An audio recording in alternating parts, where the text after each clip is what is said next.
Ever wonder why some people seem to be resistant to advice, while others soak up wisdom like a sponge? In the grand tapestry of life, wisdom is a thread that weaves through every aspect, shaping our decisions and actions. Of course, not all individuals perceive or value wisdom in the same way. Proverbs, an ancient book filled with timeless wisdom, draws a clear line between mockers and wise people. The mocker, it tells us, resists correction and despises those who offer it. On the other hand, the wise person not only accepts instruction, but loves the one who provides it. This distinction isn't merely an observation from antiquity. It echoes in our modern world, where giving advice can be a minefield, and finding receptive listeners is a treasure.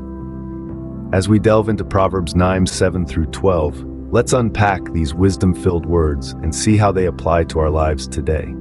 Whoever corrects a mocker is asking for trouble. Whoever rebukes a wicked person will forfeit honor. Do not rebuke a mocker or he will hate you. Rebuke a wise person and he will love you. Now this is a fascinating perspective, isn't it? It's like trying to tame a wild stallion only to be kicked in the chest. Attempting to correct a mocker or a wicked person can indeed be a risky venture. Why is that, you might ask? Well, it's because these individuals are often resistant to change, criticism, or any form of redirection. It's not that they can't change, it's that they choose not to. Consider this. You're at work, and there's a colleague who makes a habit of deriding others. You take it upon yourself to correct the person, hoping they'll see the error of their ways. Instead of appreciation, you're met with hostility, resentment, and even more ridicule. You've lost more than you've gained. Because, unfortunately, a mocker, a cynic, a naysayer, they revel in their negativity. They feed off it. On the other hand, correcting a wise person is a completely different experience. A wise individual is open to learning, to growing. They welcome criticism because they see it as an opportunity to better themselves.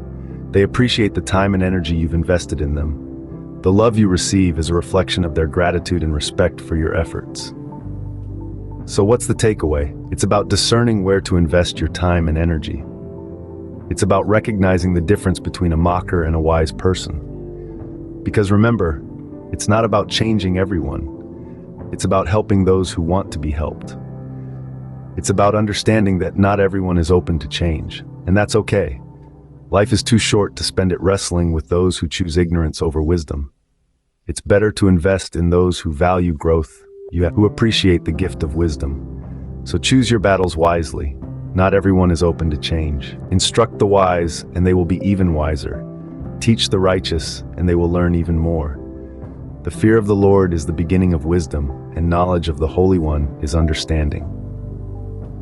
With these words, we embark on a journey of exploration.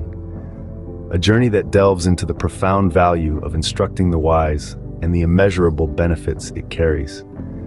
Instructing the wise, it's an act that goes beyond the simple transference of knowledge.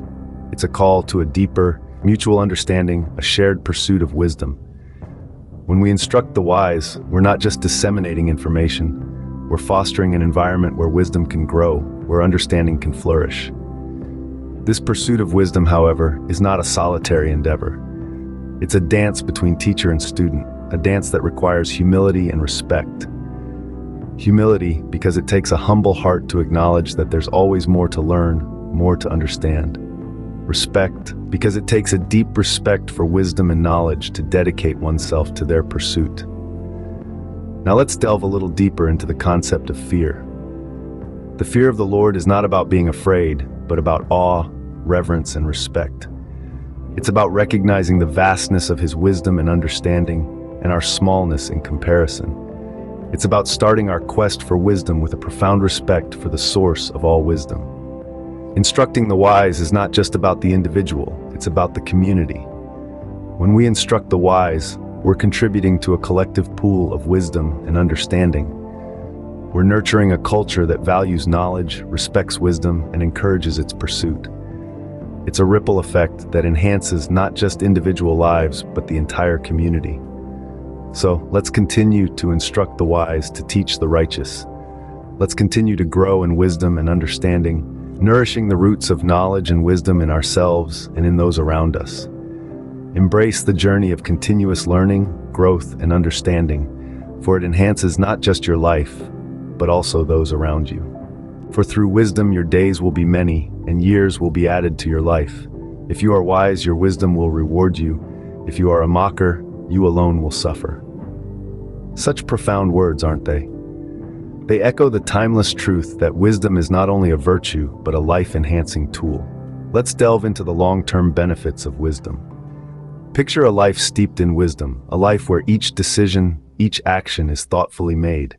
It's a life of fewer regrets, fewer missteps. It's a life where knowledge is constantly sought and valued. Wisdom expands your horizons, it helps you understand the world better, and it allows you to navigate life's complexities with grace and courage. It's like having a trusted compass that consistently points you in the right direction. On the other hand, imagine a life of mockery, where wisdom is shunned and short-term pleasure is prioritized over long-term gain. It's like walking a tightrope without a safety net. There's a constant risk of falling, of making grave mistakes. Mockery may provide temporary amusement, but it's a hollow victory that often leads to isolation and regret. The rewards of wisdom are manifold. It offers a sense of inner peace, an ability to make sound decisions, and a deeper understanding of life's intricacies. It cultivates resilience, enabling us to bounce back from adversity, stronger and more determined. It fosters empathy, allowing us to connect with others on a profound level. And perhaps most importantly, wisdom paves the way for personal growth and self-improvement. The beauty of wisdom is that it's not a destination, but a journey. It's a continuous process of learning, reflecting, and evolving. Every step we take on this path enriches our life and adds to our collective wisdom. And as we walk this path, we realize that wisdom is its own reward, offering a fulfilling life and profound personal growth. So let's strive to be wise, to learn from our experiences, to grow from our mistakes, and to constantly seek knowledge and understanding. Let's remember that wisdom is a choice, and it's a choice that pays off in the long run. Remember, your actions have consequences, so choose wisely and be accountable for the outcomes. The wisdom of the Proverbs is timeless, but how do we apply these lessons in our modern lives? Let's recap. The essence of these proverbs is captured in the art of choosing your battles wisely. Understand that not everyone is open to constructive criticism or change, so focus your energies on those who are receptive to your guidance. Being supportive and encouraging is not just about helping others grow, it's a fulfilling process for you as well. Remember, instruct the wise, and they'll be even wiser. Seek wisdom and understanding continuously. This personal and professional growth not only enhances your life, but also positively impacts those around you. Embrace a long-term perspective.